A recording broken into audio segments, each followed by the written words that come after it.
تو پنجتن کا غلام ہوں، میں غلام ابن غلام ہوں، میں تو پنجتن کا غلام ہوں، میں تو پنجتن کا غلام ہوں۔ مجھے عشق ہے تو خدا سے ہے، مجھے عشق ہے تو رسول سے، یہ کرم ہے سارا بطول کا، میرے منہ سے آئے مہک صدا، جو میں نام لوں تیرا جھوم کے، میں تو پنجتن کا غلام ہوں۔ اعوذ باللہ من الشیطان الرجیم، بسم اللہ الرحمن الرحیم، الحمد للہ رب العالمین، والصلاة والسلام علی سید الانبیاء والمرسلین وعلی آلہ الطیبین الطاہرین، واللعنۃ الدائمہ علی اعدائہم اجمعین، اما بعد فقد قال اللہ سبحانہ وتعالی فی کتابہ المجید، بسم اللہ الرحمن الرحیم، انما یرید اللہ لیذہب عنکم الرجس اہل البیت ویطہرکم تطہیرا۔ اللہم صلی علی محمد وآل محمد۔ ناظرین محترم، آپ کی خدمت میں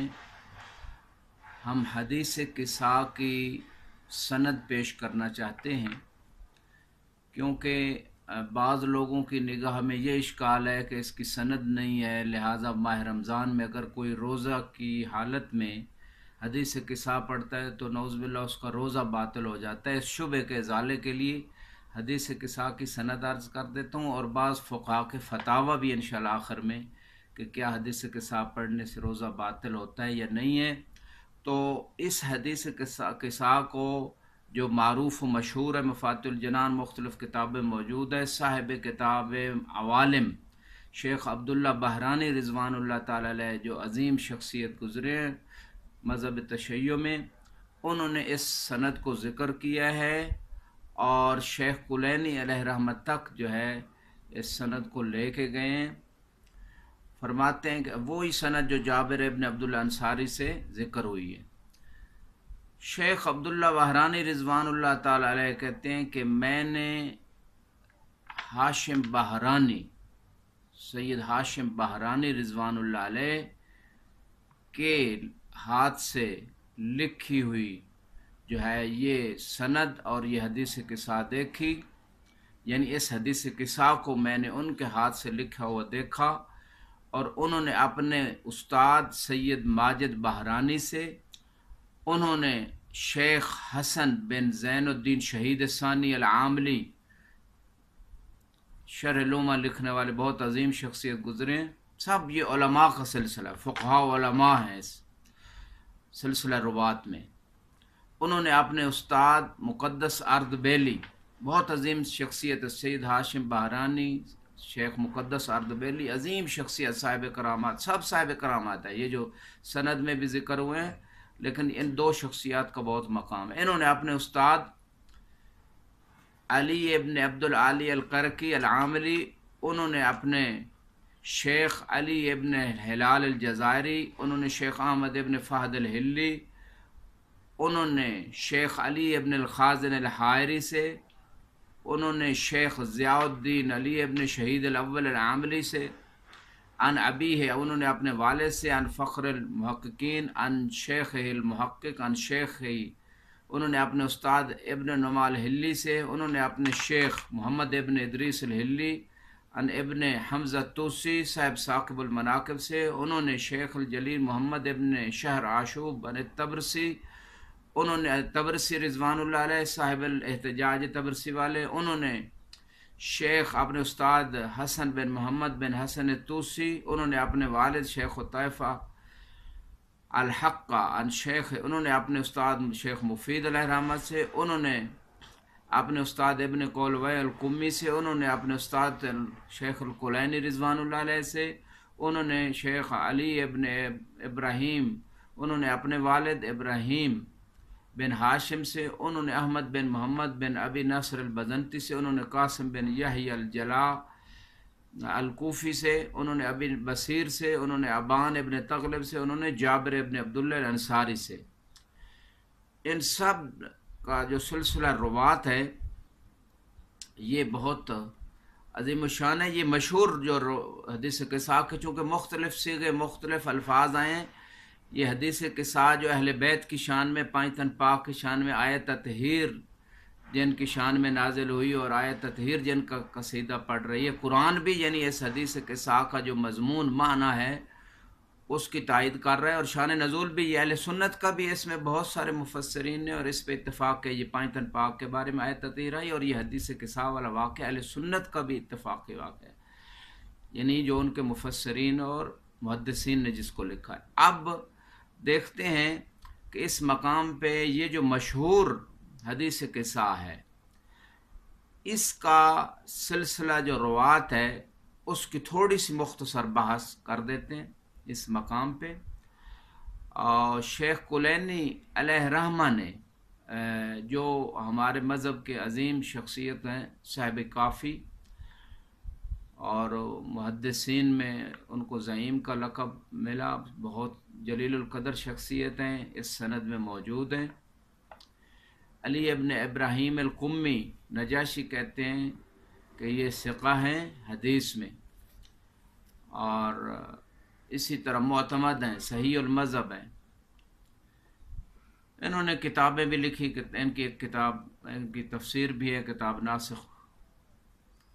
والمنسوخ، کتاب قرب الاسناد، بہت سارے۔ اسی طرح ابراہیم ابن الحاشم القمی،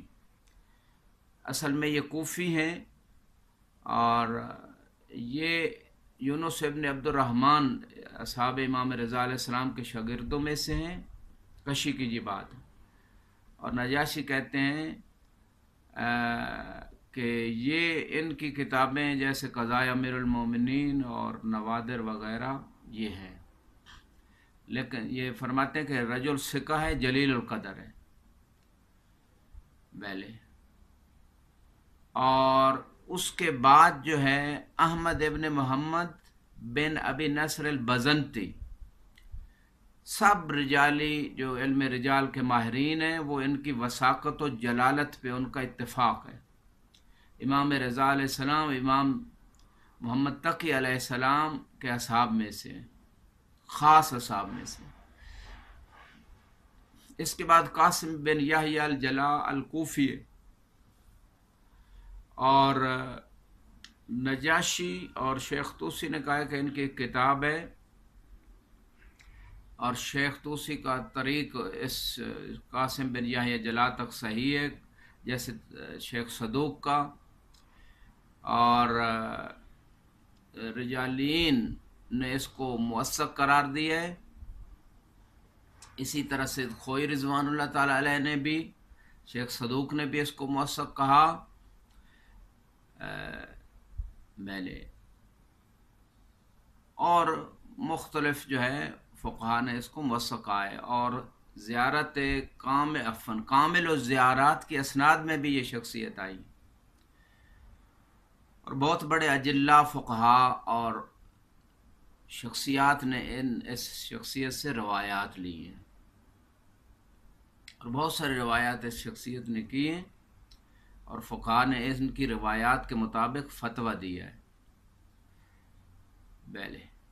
اس کے بعد ابو بصیر ہیں، یہ تین ہیں، ابو بصیر الاسدی المرادی، اور اسی طرح دوسرا ابو بصیر مرادی ہیں، تیسرا ابو بصیر المکفوف ہیں، تینوں ثقات اور جلیل القدر ہیں پہلے۔ اس کے بعد جو ہے ابان ابن تغلب ہیں، بہت ثقہ ہیں، جلیل القدر ہیں، عظیم المنزلہ ہیں، امام محمد باقر علیہ السلام سے ان کی ملاقات رہی، امام صادق سے۔ امام علیہ السلام نے، امام صادق علیہ السلام نے فرمایا تھا ابان سے، اجلس فی مسجد المدینہ وفد الناس فانی احب ان یرا فی شیعتی مثلک، کہ مسجد مدینہ میں بیٹھیے، ابان سے فرما رہے ہیں، اور لوگوں کو فتویٰ دیں، میں یہ بات پسند کرتا ہوں کہ میرے شیعوں میں آپ جیسے لوگ موجود ہوں۔ تو جو لوگ فتوے کے خلاف ہیں، تقلید و اجتہاد کے، یہ تو امام کی زندگی میں فقی ابان ابن تغلب کو امام حکم دے رہے ہیں مدینے کے اندر کہ آپ مسجد بیٹھ کے لوگوں فتویٰ وہی ہوتا ہے جو آیات و روایات سے سمجھ ہوتی ہے، اس فقی کی اس نے یہ سمجھا ہے آیات و روایات سے۔ تو لوگ کہتے ہیں کہ تقلید نہیں کرنی چاہیے، ان کے لیے یہ جواب یہاں موجود ہے۔ اور اسی طرح امام صادق علیہ السلام کے پاس جب ابان کی خبر، ان کی موت کی خبر پہنچی، تو آپ نے یہ فرمایا، اما واللہ لقد اوجع قلبی موت ابان، کے ابان کی موت نے میرے دل کو دردناک کر دیا ہے۔ بہلے اور جابر ابن، اس کے بعد جابر ابن یزید الجعفی ہیں، یہ دو امام باقر علیہ السلام، امام صادق سے اس کی ملاقات تھی، کوفی ہیں، ثقہ ہیں، جلیل ہیں، اور بلکہ بعض علماء یہاں تک کہتے ہیں کہ یہ ائمہ طاہرین کے ابواب میں سے ایک باب ہیں، بہت زیادہ انہوں نے روایات کی۔ پہلے مختصر عرض کرتا ہوں ورنہ کلام ان ہستیوں کے بارے میں مفصل ہے۔ اس کے بعد جابر ابن عبداللہ انصاری رسول اسلام اور مولا علی علیہ السلام کے اصحاب میں سے ہیں، بدر رسول اسلام کے ساتھ تھے، 18 غزووں میں شریک ہوئے، اور 78 ہجری میں دنیا سے رخصت ہوئے۔ امام باقر علیہ السلام کو رسول اسلام کا سلام پہنچایا، اور رسول اسلام کی طرف، رسول اسلام کے بعد جو ہے مولا علی کی طرف تھوڑی دیر دور رہے، پھر انہیں کی طرف انہوں نے رجوع کر لیا تھا۔ اور سیدہ سلام اللہ علیہا سے انہوں نے کافی روایات کی ہیں۔ اور جابر جو ہیں وہ مدینے کی گلیوں میں پھرتے تھے اور یہ جو حدیث پڑھتے تھے، حدیث مصطفیٰ، علی خیر البشر من ابا فقد کفر، کہ علی افضل مخلوق ہیں رسول اسلام کے بعد، جس نے انکار کیا اس نے کفر کیا۔ اے انصار، اپنی اولاد کو علی کی محبت پہ تعدیب کرو، اور جو انکار کرے علی کی محبت کا، فل ینظر فی شان امہ، پر اس کی ماں کے کردار کی چھان بین کرو۔ یہ جابر کا مقولہ مشہور ہے، اور بہت ساری احادیث جناب سیدہ سے اس نے لی، اور ایک لوح جو جنت سے آئی تھی جس پہ 12 ائمہ کے نام لکھے ہوئے تھے، وہ لوح بھی جناب جابر نے دیکھی تھی۔ اور حدیث قصہ کو بھی اسی جو مشہور ہے، اس کو جناب جابر ابن عبداللہ انصاری نے نقل کیا جناب سیدہ سے۔ تو انتہائی موثق شخصیت ہیں۔ یہ تھی سلسلہ روات، سب جلیل القدر شخصیات ہیں، فقہا ہیں، علماء ہیں۔